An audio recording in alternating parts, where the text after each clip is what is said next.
সবকিছু মেনে নিতে নিতে এক পর্যায়ে বুঝবেন সবাই ঠিকঠাক আছে, কিন্তু ভালো নেই আপনি। সবাই বলে সারা জীবন পাশে থাকবো, কিন্তু দিন শেষে কেউই থাকে না।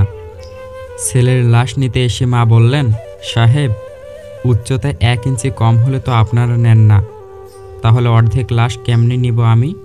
বলে কেঁদে ফেললেন এক আর্মি অফিসারের মা। মহান সৃষ্টিকর্তা যার মঙ্গল চান তাকে বেশি দুঃখে কষ্টে ফেলেন, যাতে সে দুঃখের আগুনে জ্বলে খাঁটি সোনা তৈরি হয়। জীবন থেকে একটা জিনিস খুব ভালো মতো শিখেছি, প্রয়োজন হওয়া সহজ, কিন্তু প্রিয়জন হওয়া বড়ই কঠিন। এই শহরে কেউ ব্যস্ত নয়। যার আপনাকে যতটুকু প্রয়োজন হবে সে আপনাকে ততটুকু সময় দেবে। প্রিয় মানুষগুলো শুধু রাগটাই দেখে, কিন্তু রাগের মধ্যে লুকিয়ে থাকা ভালোবাসাটা দেখে না। একটা সময়ের পর আপনি ঠিকই বুঝবেন অনেক মানুষই আপনাকে ব্যবহার করেছে, কখনো ভালোবাসেনি। পৃথিবীর সবচেয়ে ভয়ঙ্কর রোগের নাম হচ্ছে মায়া, যেটা মানুষকে মৃত্যুর আগেই জীবন্ত লাশ বানিয়ে দেয়। চাইলেই যদি সবকিছু পাওয়া যেত তাহলে অপেক্ষার কোনো মূল্য থাকতো না। বেঈমান কখনো অনুতপ্ত হয় না, স্বার্থপররা কখনো কৃতজ্ঞতা স্বীকার করে না, আর সুবিধাবাদীরা কখনো আপন হয় না। সম্পত্তি দেখে সম্পর্ক আর সৌন্দর্য দেখে ভালোবাসা কখনো স্থায়ী হয় না। কথা হজম করতে শিখুন, এটা অনেক বড় গুণ, আপনাকে জীবনে জিততে সাহায্য করবে। সেই টেবিল থেকে উঠে যান যেখানে খাবারের সাথে আপনাকে সম্মান দেওয়া হয়নি।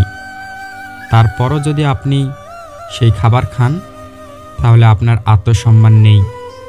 সেই সত্যিকারের মানুষ যে অন্যের দোষ ত্রুটি নিজেকে দিয়ে বিবেচনা করতে পারে। অভাব সবারই আছে, কারো টাকার, কারো ভালোবাসার। সত্য একবার বলতে হয়, সত্য বারবার বললে মিথ্যার মতো শোনায়। আর মিথ্যা বারবার বলতে হয়, কারণ মিথ্যা বারবার বললে সত্য বলে মনে হয়।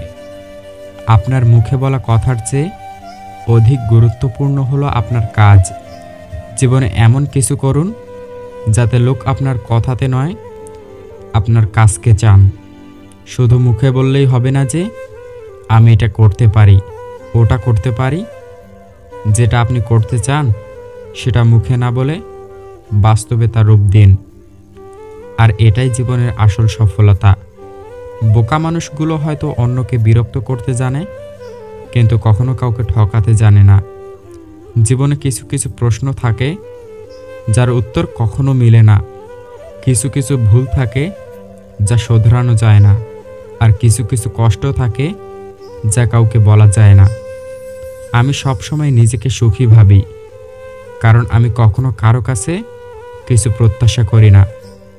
কারো কাছে কিছু প্রত্যাশা করাটা সবসময় দুঃখের কারণ হয়ে দাঁড়ায়। যে রাগের সঙ্গে সামান্যতম হলেও ভালোবাসা মেশানো থাকে, সেই রাগ মেয়েদের রূপ বাড়িয়ে দেয়। দুঃখ নিজেই নিজের খেয়াল রাখতে পারে, কিন্তু আনন্দের পুরোটা উপভোগ করতে চাইলে অবশ্যই তোমাকে তা কারো সঙ্গে ভাগ করে নিতে হবে। যখন তোমার পকেট ভর্তি টাকা থাকবে তখন শুধুমাত্র তুমি ভুলে যাবে যে তুমি কে, কিন্তু যখন পকেট ফাঁকা থাকবে তখন সমগ্র দুনিয়া ভুলে যাবে যে তুমি কে। ভালোবাসার জন্য যার পতন হয় সে বিধাতার কাছে আকাশের তারার মতো উজ্জ্বল। প্লিজ সবাইকে অনুরোধ চ্যানেলটি সাবস্ক্রাইব করে পাশে থাকার জন্য।